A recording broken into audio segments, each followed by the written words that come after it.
ከፋኖ ታጣቂዎች ውስጥ ፋኖ የሚባለው ታጣቂ አፋብን የሚባለው ታጣቂ ውስጥ የተወሰነውን ቡድን በትግራይ በኩል አድርገው በኤርትራ አድርገው ሳዋ ከሰለጠኑ በኋላ ወደ ሱዳን እንዲሄዱ ማለት ነው።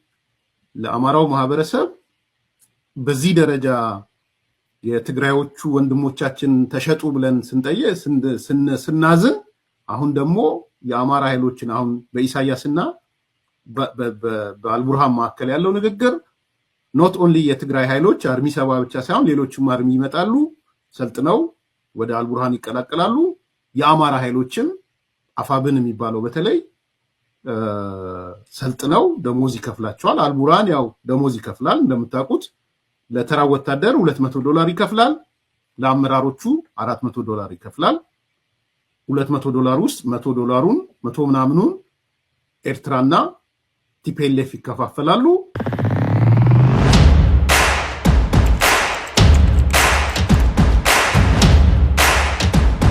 ሰላም ጤና ይስጥልን። እንዴት አላችሁ ውድ ቤተሰቦቻችን? ይህ ዘኢትዮጵያ የዩቲዩብ ቻናላችን ነው። በወቅታዊ ፕሮግራማችን ቴዎድሮስ ካሳና ማህደገፋ ከእናንተ ጋር ቆይታ ለማድረግ መተናል። በዛሬው ፕሮግራማችን የፋኖ አባላት የሆኑ ወጣቶች ወደ ሱዳን እየተሸጡ ነው የሚል መረጃ አሰማን። መረጃውን እናሰማችኋለን።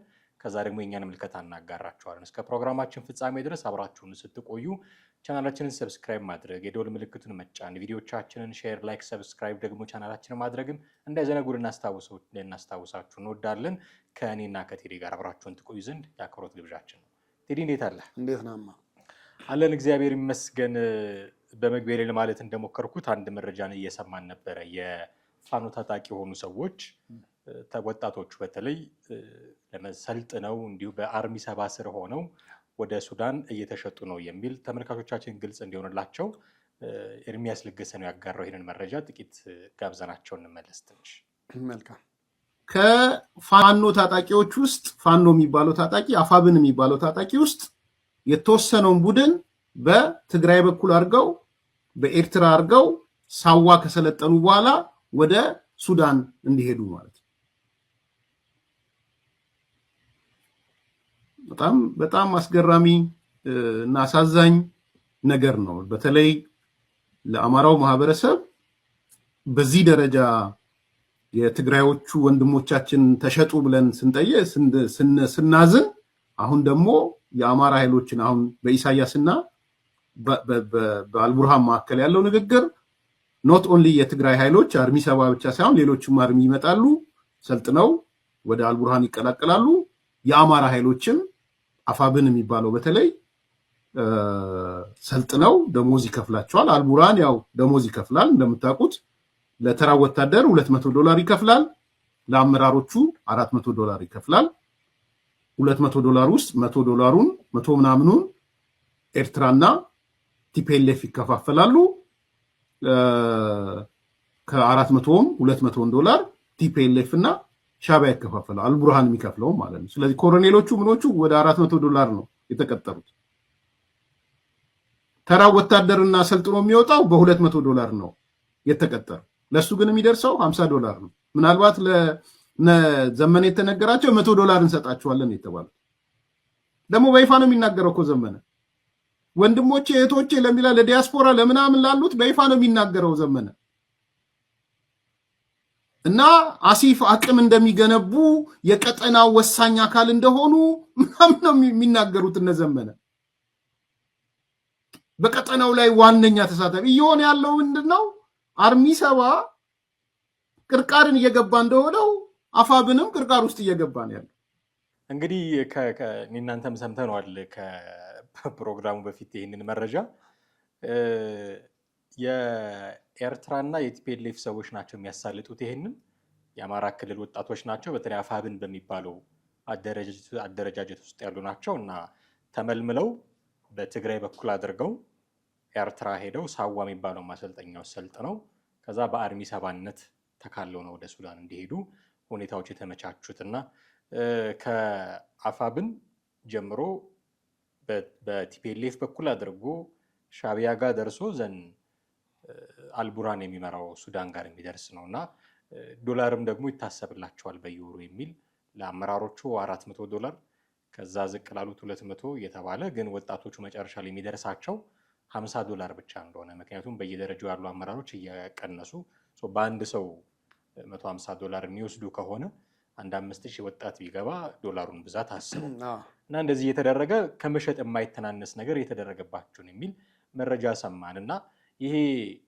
ባለፈው እንደውም ቅዳሜ ዕለት የህወሓትን የሚቃወም ሰልፍ መስቀል አደባባይ ላይ ተደርጎ ነበር ታስታውሳለህ። እና ፋኖን የሚቃወም ሰልፍ እንዲደረግ የሚያስችል ሌላ እንዲህ አይነት ሰልፍ እንዲቀሰቀስ የሚያስደርግ ጥፋት ይመስለኛል የራሱን ወጣቶች ለሱዳን መሸጥ ብዬ። አዎ ግን በንጽጽር ደረጃ ስታየው ከህወሓት ጋር አሁን ህወሓት ጋር ሰልፍ ያስወጣበት አንዱ ጉዳዩ ሽያጩ ብቻ አይደለም፣ ሌሎችም ተያያዥ ነገሮች አሉ። የግዳጅ አፈሳውም የወጣው ህግም እነሱ ናቸው እና ከዛ አንጻር ፋኖ ላይ ሰልፍ ይወጣል የሚል ሀሳብም እምነትም ግምትም የለኝም። ያው አንዳንዱ ግን ምን ሊያስብ ይችላል፣ ህወሓት ላይ ሲሆን ኩነኔ ፋኖ ላይ ሲሆን ጽድቅ የሚሆነው የሚል እሳቤ ሊያነሱ ይችላሉ። ግን እንደ ህወሓት በግዳጅ ይሆናል የሚል እምነትም ግምትም የለኝም። ምክንያቱም ህወሓት ጋር ሲሆን ቶታሊ እንደው መጀመሪያ የነበረው ሽያጭ እንዴት ነበረ? ይሄ አሁን አንተ እንደገለጽከው $400 ከዛ በኋላ 200 ምናምን እነሱ 50 ይደርሳቸዋል ምናምን አልነበረም። ቶታሊ ሙሉ ለሙሉ በልጆቹ ልክ ሙሉ ገንዘብ ነው ህወሓት ባንድ የወሰደው። ያ የተደረገበት ምክንያት እንግዲህ ከብርሃን ጋርም መከዳዳት ሊመጣ ይችላል። በኋላ ወታደሮቹን ከወሰደና ካሳመነ በኋላ ወይም ደሞዝ እጨምርላችኋለሁ ካለ በኋላ የእኛን ጥቅም 100% ያስቀራል የሚል ስጋት ስለነበረ ሙሉ በሙሉ ሽያጭ ልክ ዕቃ ስትገዛ እንዴት ነው 100% ከፍለህ ነው የምትወስደው? እንደዛ 100% ከፍሎ ነው ህወሓት ተቀብሎ ነው የሰጣቸው። ፋኖ ጋር ስትመጣ ግን በተወሰነ መንገድ ልዩነት አለው። ይሄ እኔ አንድ ነገር ምን ያስታውሳል ብለህ ብትለኝ ልክ የትግራዩ የሰሜኑ ጦርነት እንዳበቃ በተለያዩ ሆስፒታሎች ሄደን ያነጋገርናቸው ጦርነቱ ላይ የተሳተፉ መከላከያ አባላት ነበሩ እና ጋዜጠኞች ናችሁ አናግሯቸው፣ አዋሯቸው፣ ግን ቪዲዮ አትቅረጹ ተባለ። ያው አንድም ቪዲዮ ዞሮ መውጣቱ ስለማይቀር የሀገር ገጽታ ግንባታ እንደዚህ መከላከያ ውስጥ የሚኖረውን የመከላከያንም ገጽታ በተወሰነ መንገድ ሊያበላሽ ይችላል የሚል ስጋት ስለነበረ ነው። በሶስተኛ ደግሞ የልጆቹንም ሞራል ግን ከምንም በላይ ትልቁ ተብሎ የነበረው ምን እንደሆነ ታውቃለህ? ኢትዮጵያ ውስጥ ወታደር መሆን አንድ የስራ ዘርፍ ነው። አንድ ስራ እንደማግኘት ነው የሚቆጠረው አይደል? አሁን ፖሊስ የሆነውን ተመልከት። እርግጠኛ ነኝ ቤተሰብም እኮ ልጃቸው ፖሊስ ሲሆን ስራ ጀመረው ሲባል አዎ ፖሊስ ሆነ። መከላከያ የሚገባውን እንደዛው፣ ፌዴራል የሚገባው እንደዛ እና ወታደር መሆን በራሱ አንድ የስራ ዘርፍ በሆነባት ኢትዮጵያ ውስጥ እዛ ሄደው ተከፋይ ቢሆኑ ባለደሞዝተኛ ቢሆኑ እንደውም በጥሩ ደሞዝ በዶላር ተከፋይ ናቸው ነው የሚባለው። ይህን ነገር ወደ ኢትዮጵያ መንግስት ስታመጣው ግን በመንግስት ደረጃ ሲሆን ምን ይሆናል? ሰላም አስከባሪ ተብሎ የሚሄዱት ማለት ነው። ሰላም አስከባሪዎች እኮ ይሄዳሉ። አንዳንዴ እንደውም ቅሬታ የሚያነሱበት ወቅትም ነበረ። እኔ ከዛ የለቀቁ ስታናገራቸው በአካውንታችሁ ይገባል ተብለን ከዛ ላይ ተቀነሰብናል የሚሉ አሉ። አንዳንዶቹ ደግሞ ዳይሬክት ነው የሚሉ አሉ። እና ይሄ ሰላም ከማስከበሩ ጋር በዚህኛው መንገድ ስታየው መልኩን ቀይሮ የመጣ አካሄድ ነው ብዬ ነው የማስበው። እርግጥ ነው $50 ብርሃን ከዛም በላይ መክፈል ይችላል። በእርግጥ ግን የአደራዳሪዎቹ ወይ ደግሞ የኮሚሽን ሰራተኞቹ የነሱ ሁኔታ፣ የነሱ ድርድር፣ የነሱ ስምምነት ይመስለኛል $50። እስቲ ፋኖን በየትኛው ደሞዙ ነው እዚህ ሆኖ የሚዋጋው?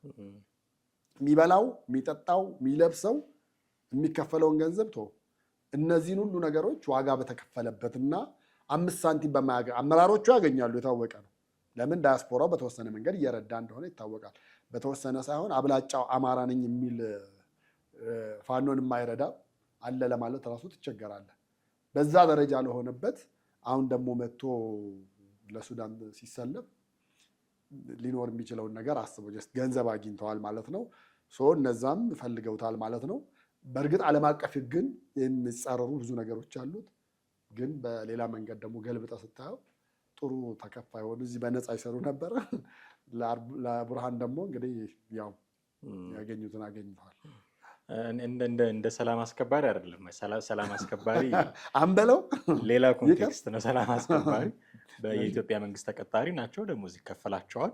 እዛ ሲሄዱ ደግሞ አላውቅም አሰራሩን፣ ግን በአፍሪካ ህብረት ውስጥ ወይ በዩናይትድ ኔሽን ውስጥ ሆነው እዛ በመሄዳቸው የሚያገኟቸው አበሎች ምናምን ሊኖሩ ይችላሉ። አላውቅም እሱን አሰራሩን፣ ግን የመንግስት ተቀጣሪ ናቸው። ኢትስ ኦፊሻል ይታወቃል። እና ሲያልቅ ሰላም የማስከበሩ ስራ ሲያልቅ ተመልሰው ደግሞ እዚህ ሊመጡ የሚችሉ ናቸው። አምነውበትም ጭምር የሚሄዱ ናቸው። እነዚህ ሊትራሊ ስፒኪንግ ተሸጠው ማለት በሚቻል ደረጃ ነው። አሁን እንደውም ዘመነ ካሴ $100 እንደሚከፈላቸው ነው የተነገረው። አሁን $100 መቀነሱ ላይ አምኖበታል ማለት ነው። መረጃው ምንድነው? $400 ለአመራሮቹ፣ $200 ለሚሰለጥኑት ወጣቶች ነው። ዘንድ $200 ላይ $100ን እነዚህ አመራሮቹ ቢወስዱት እንኳን $100 ቢደርሳቸው ጥሩ ነው ብሎ ተስማምቷል።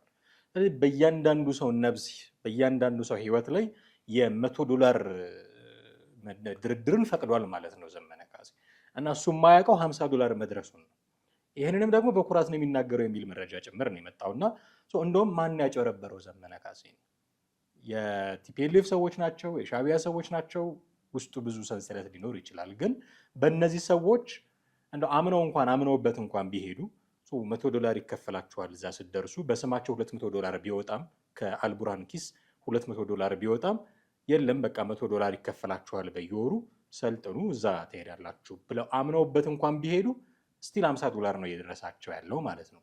እንደዛ መሆኑ ራሱ $100 ተቀንሶ $100 መሰጠታቸው ማመኑ በራሱ ዘመነ ካሴ በልጆቹ ህይወት ላይ ቁማር እየቆመረ እንደሆነ ነው የምታስበው። አንድ ሁለተኛ፣ ሱዳን ሲሄዱ ሰላም ለማስከበር አይደለም የሚሄዱት። ሰላም ማስከበር ማለት በሆነ በታወቀ አካል ውስጥ ሆነህ የኢትዮጵያ ሰዎች ብቻ አይደሉም፣ የብዙ ሀገራት ወታደሮች ሊኖሩ ይችላሉ። ትጥቃቸው በደንብ የተሟላ ሆኖ ዘንድ ሰላም ለማስከበር ነው የሚሄዱት። ጦርነት የሚገጥሙ ሰዎች አሉ፣ የሆኑ ሁለት አካላት። ለምሳሌ ሶማሊያ ያሉ ሰላም አስከባሪዎች አሉ።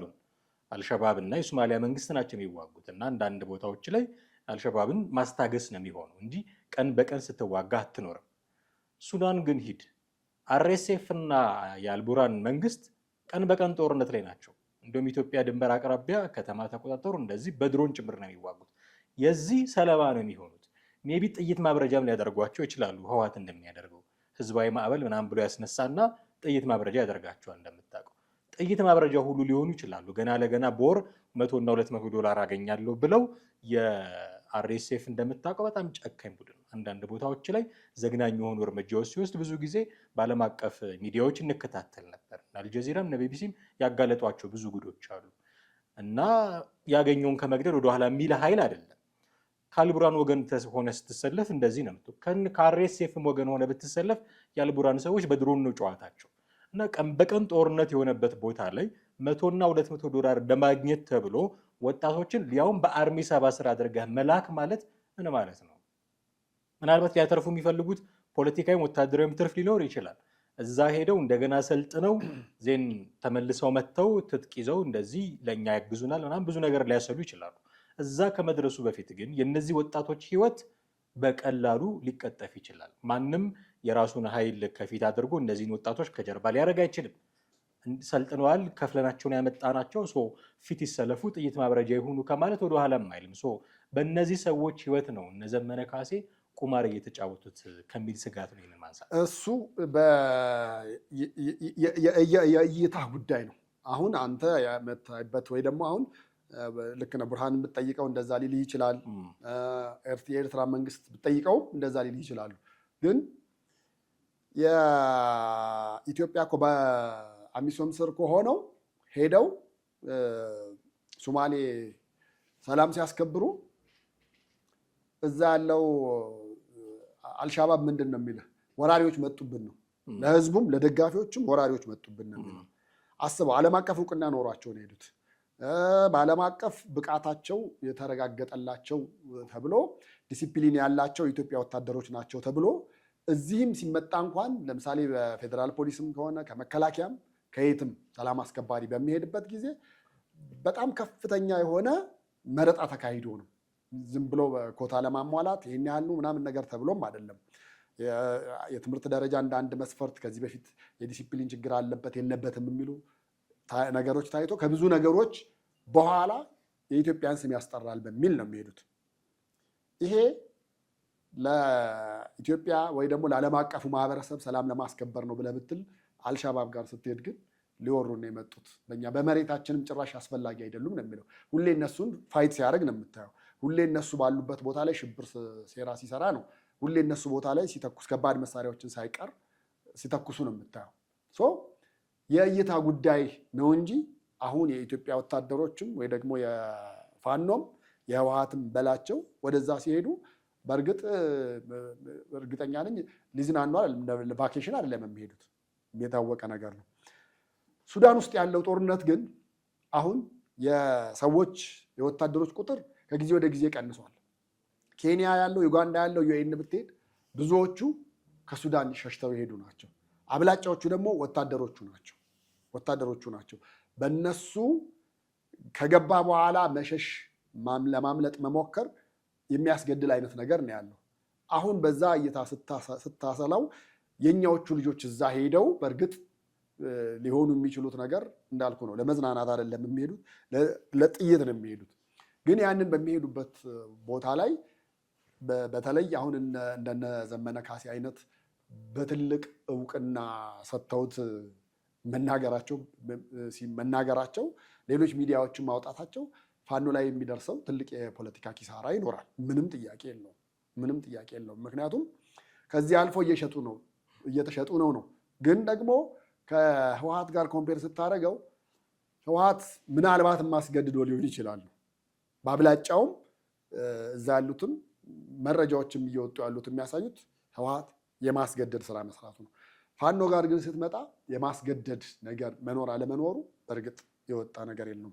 ግን ደሞዝ ተከፋይ ናችሁ ስለተባሉ ወይ ደግሞ ከሱዳን ጎን ሆናችሁ ታሸንፉለታላችሁ። ከዛ በኋላ ካሸነፋችሁለት በኋላ ደግሞ እዚህ ስትመጡ ቀጣዩ እንደ አርበኛ አቀባበል አድርገንላችሁ ወደ 4 ኪሎ ጉዟችንን ደግሞ ታግዙናላችሁ። ሱዳን የ4 ኪሎ ጉዟችንን እያገዘችን ነው ተብሎ ተነግሯቸው ነው ልጆቹ ጦር ውስጥ ሊገቡ የቻሉት እንጂ አለምንም ስብከት ወይ ደግሞ $50 ያን ያህል ማጓጉቷቸው ነው ብለህ ለማለት አትችልም። እና በእነዚህ ምክንያት የፋኖ ታጣቂዎች ተስማምተው ወደው ፈቅደው ገቡ ብዬ ነው የማስበው። እንግዲህ ወደዱም ተገደውም ይሁን ብቻ እነዚህ ሰዎች እንዲህ አይነት ፕሮሰስ ውስጥ አሉ ነው። አሁን ጥያቄ የምታነሳው የነዘመነ ካሴ ዋና ዓላማ የአማራን ትግል መታገል የእነሱን ጥያቄ መመለስ ነው ወይንስ ለሱዳን መዋጋት ነው የሚል አሁን ጥያቄ መነሳቱ አይቀርም። የሚደግፋቸው ካለ ህዝብ የሚደግፋቸው የአማራን ትግል ይታገላሉ ብሎ ነው ካለ ህዝብ። ዲያስፖራ የሚረዳቸው ከሆነ የሚረዳቸው ገንዘቡንም ሚስጥ በዲፕሎማሲው የሚረዳቸው በምንም የአማራን ትግል ይታገላሉ፣ ጥያቄዎቹን ያስመልሳሉ በሚል ነው። ምናልባት የኤርትራና የግብፅ ወይ ደግሞ የቲፒኤልኤፍ ጥያቄዎች ከአማራ ጥያቄ ሊለዩ ስለሚችሉ በዛ በኩል ይህንን ለምን አደረጋችሁ ለሚቆጣቸው ላይኖር ይችላል። ግን ዲያስፖራውም ይሁን የሚደግፋቸው ካለ ደግሞ ህዝቡም ይሁን ጥያቄ ካለ የሚያነሷቸው ኮር የሆኑ ጥያቄዎች አሉ። አማራ ክልልን የሚመለከቱ በኢትዮጵያ ፖለቲካ ውስጥ የአማራን ውክልና የሚመለከቱት ኮር የሆኑ ጥያቄዎች አሉ። እነሱን ማስመለስ ነው ወይንስ ወጣቶችን $100 እና $50 እየመለመሉ ለሱዳን ማዋጋት ነው የሚል አሁን ጥያቄ መነሳቱ አይቀርም። እና ምንድነው ዓላማቸው እነዚህ ሰዎች? እስከዛሬ የተዋጉትስ እስከዛሬ ይህን ሁሉ ዋጋ የከፈሉትስ ዋጋ ከፍሏል ብዬ አስባለሁ። ይነስም ይብዛም ይህን ሁሉ ዋጋ የከፈሉትስ ለነ አልቡርሃን ወጣቶችን ለመገበር ነው ወይ? የአማራ ጥያቄ ከዚህ በኋላ እንዴት ባለ መንገድ ነው የሚመለሰው? ጥያቄ ካለ ያለ ብዬ ነው ማምነው። ፋኖ ያንን ጥያቄ ይዟል ወይ ሌላ ጥያቄ ቢሆንም ግን ጥያቄዎቹ እንዲህ ባለ መንገድ ለሱዳን በመዋጋት ወጣቶችን ሳዋ በማሰልጠን ነው የሚመለሱት። ምክንያቱም ጥያቄያቸው የአማራ የህልውና ጥያቄ ነው የሚል ነው። መዳረሻችን 4 ኪሎ ነው የሚል ነው። በዚህ መንገድ ነው ወይ ጥያቄያቸውን አስመልሰው 4 ኪሎ የሚደርሱት? እንዲህ ባለ መንገድ ነው ወይ? ምን አይነት መንገድ ይዘው ነው እነ ዘመነ ካሴ ከዚህ በኋላ ሊቀጥሉት የሚችሉት ብዬ አሁን ባለው ሁኔታ የአማራ ጥያቄ ሀዲዱን ስቷል ነው ብዬ የማምነው። ሀዲዱን ስቷል። ባቡሩን ያሽከረክሩ የነበሩት እነዘመነ ናቸው። እነዘመነ ሀዲዱን ስተው ወስደው ወደ ገደል እየከተቱት ነው። ዊች ሚንስ የተነሱ ጥያቄዎች ሁሉ ወደ ጎን ተትተው ሌሎች ጥያቄዎች ሆነዋል። እንደገና አማራጭ እነሱ እናሸንፍበታለን ብለው ያሰቡበት መንገድ ሊሆን ይችላል። ነገር ግን እየሄዱበት ያለው አማራጮች አንደኛ መንገዱን እጅግ በጣም የሚያረዝም፣ ሁለተኛ ደግሞ ከአማራ ጥያቄ ጋር አብሮ የማይሄድ እንደው የአገሪቱንም ነባራዊ ሁኔታ ያላገናዘበ ዝም ብለው በውር ድንብር አይነት ብለን እንደምንለው አይነት ነገር ጋሪ ፈረሱ ምን እንደሚጎትት እንዳያቅ ነው ከፊት ለፊቱ ግራና ቀኝ እዚህ ጋር የሚደረግላት ምን እንደሚጎትት ካየ ሊደነብር ስለሚችል ግራና ቀኝ መከላከያ ተደርጎለታል። አሁን የነ ዘመነ ካሴ ጉዞም የጋሪው ፈረሱ አይነት ነገር ነው። ፊት ለፊት የሚታያቸው 4 ኪሎ ነው። እዚህ ጋር ግን እኮ ምን አይነት ነገሮች ምን አይነት ቀውሶች እንደተሸከሙና እንደሚጎትቱ ወይ ደግሞ ያመጡ እንዳለ አያውቁትም። ለምሳሌ ሲነሱ የመጀመሪያ ሀሳብና ጥያቄያቸው የነበሩት ነገሮች አማራ በየክልሉ እየሞተ ነው፣ ባቀና ነው ከተማ ምናምን ነገር ነው። ቀጥታ ጸባችን ከመንግስትና ከመንግስት ጋር ነው የሚል ነበር። አሁን ግን የጠላት ወዳጄ አይነት አካሄድ እየሄዱ ነው።